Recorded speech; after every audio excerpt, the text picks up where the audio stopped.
चलिए बात करते हैं आज के बाजार की। फाइनली आज के बाजार में क्या देखने को मिला? Up and down. पहले डाउन, फिर अप। उन दोनों के कारण बहुत स्पष्ट है। मैंने मॉर्निंग में बताया था कि बाजार फंडामेंटली उतने खराब नहीं है, टेक्निकली भी बाजार उतने खराब नहीं है जितना कि बाजार ग्लोबल न्यूज से इफेक्ट हो रहा है। आज भी अगर आप देखेंगे तो ये जो रेक्टेंगल बना हुआ है, बाजार इसी दायरे में काम करते रहे, मीन्स 23,000 और 22,500 के बीच में। ये एक बहुत बड़ा रेंज है। अगर आप देखेंगे तो बाजार में मॉर्निंग में गिरावट देखने को मिली और फिर उसी गिरावट के पास से अपने लो स्तरों से निफ्टी ने एक अच्छी तेजी देखने को मिली।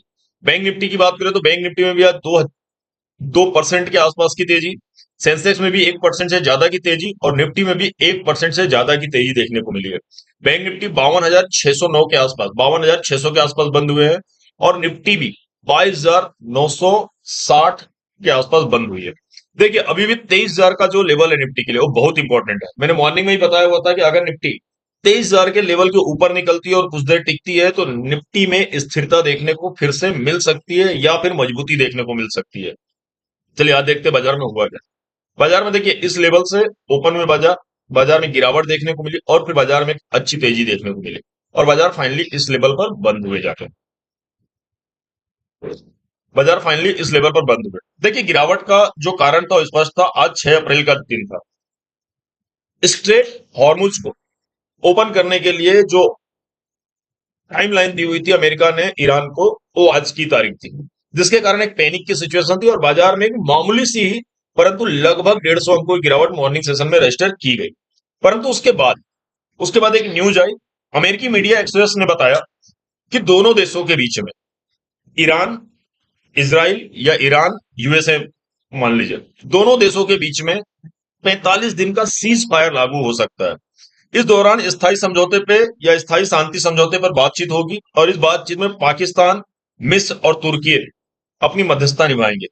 परंतु अगर आप इस न्यूज को पढ़े तो इस न्यूज की एक लाइन लिखी हुई है कि इस इस सीज फायर के को मानने के लिए भी ईरान के पास 48 घंटे का ही अल्टीमेटम दिया गया है। अब देखिए ईरान अभी कोई भी चीज, युद्ध से जुड़ी हुई चीज पे समझौता करने को तैयार नहीं है, क्योंकि अब ईरान के पास एक ब्रह्मास्त्र है, स्ट्रेट हॉर्मुज। और ईरान जानता है कि स्ट्रेट हॉर्मुज ही वो रास्ता है जो ईरान को उसकी इज्जत दिला सकता है। ऑलरेडी ईरान ने अमेरिका की इमेज पर, अमेरिका की इकोनॉमी से ज्यादा अमेरिका की इमेज को बहुत ज्यादा डैमेज किया हुआ है। परंतु चलिए हम मान के चलते हैं कि अभी 48 घंटे दिया हुआ है तो अमेरिका की साइड से या इजराइल की साइड से कोई पहल नहीं की जाएगी। तो ये एक अच्छा रीजन है और हो सकता है कि कल भी बाजार में एक अच्छी तेजी देखने को मिल जाए। तो ये रही बाजार की गिरावट और बाजार में के ऊपर अप जाने के सबसे बेसिक रीजन।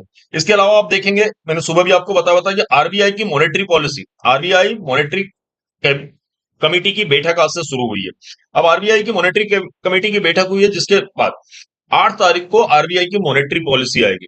अब देखिए यहां से ना कोई पॉजिटिव न्यूज निकल के आ रहा, ना नेगेटिव न्यूज निकल के आ रहा। उसका कारण यह है कि जिस तरीके से विश्व की इकोनॉमी इस समय डगमगाई हुई है इस वॉर के कारण।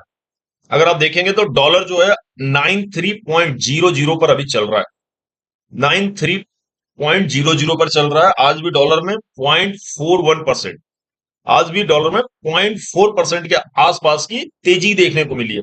तो जिस तरीके से विश्व की इकोनॉमी डगमगाई हुई है उस तरीके से यह माना जा सकता है कि आरबीआई की मॉनेटरी पॉलिसी अनचेंज रहेगी।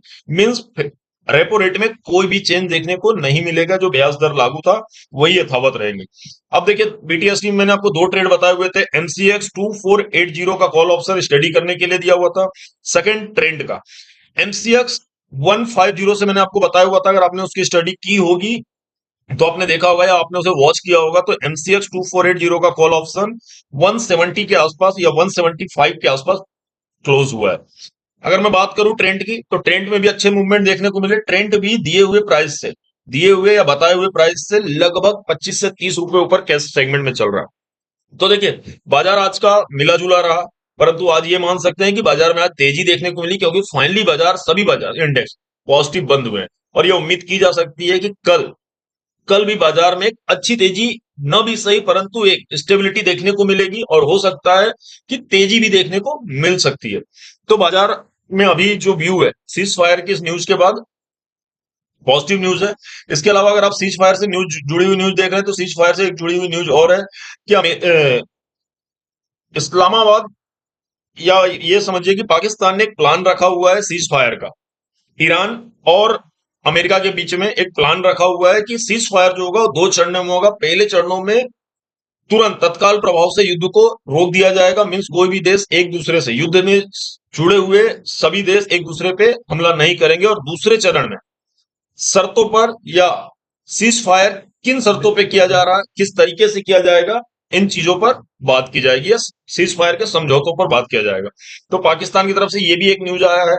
अब पाकिस्तान से जुड़ी हुई न्यूज, या इस समय आप डोनाल्ड ट्रंप या अमेरिका से जुड़ी हुई न्यूज पर कितना भरोसा करते हैं, ये आप पर निर्भर है। क्योंकि जिस तरीके से डोनाल्ड ट्रंप कोई भी स्टेटमेंट देते हैं और फिर कुछ देर बाद उस स्टेटमेंट से पलट जाना, तो जिस तरीके से अमेरिका और पाकिस्तान का व्यवहार है पिछले 1 साल से, तो अमेरिका और पाकिस्तान के स्टेटमेंट पर आप कितना ट्रस्ट कर सकते हैं, ये आप पर डिपेंड है। सेंसेक्स में भी देखेंगे आज एक ठीक ठाक तेजी देखने को मिली है, लगभग 700 अंक ऊपर। सेंसेक्स भी आज लगभग 780 अंक ऊपर बंद हुए हैं। अगर आप बैंक निफ्टी की बात करेंगे तो बैंक निफ्टी में एक बहुत ही अच्छी तेजी देखने को मिली है। Compare that Nifty, Sensex, other index, आज सभी बैंकिंग सेक्टरों ने भी अच्छे पॉजिटिव मूवमेंट दिखाए हैं। बैंक निफ्टी में आज 1000 प्लस पॉइंट की तेजी देखने को मिली है, 2% से ज्यादा की।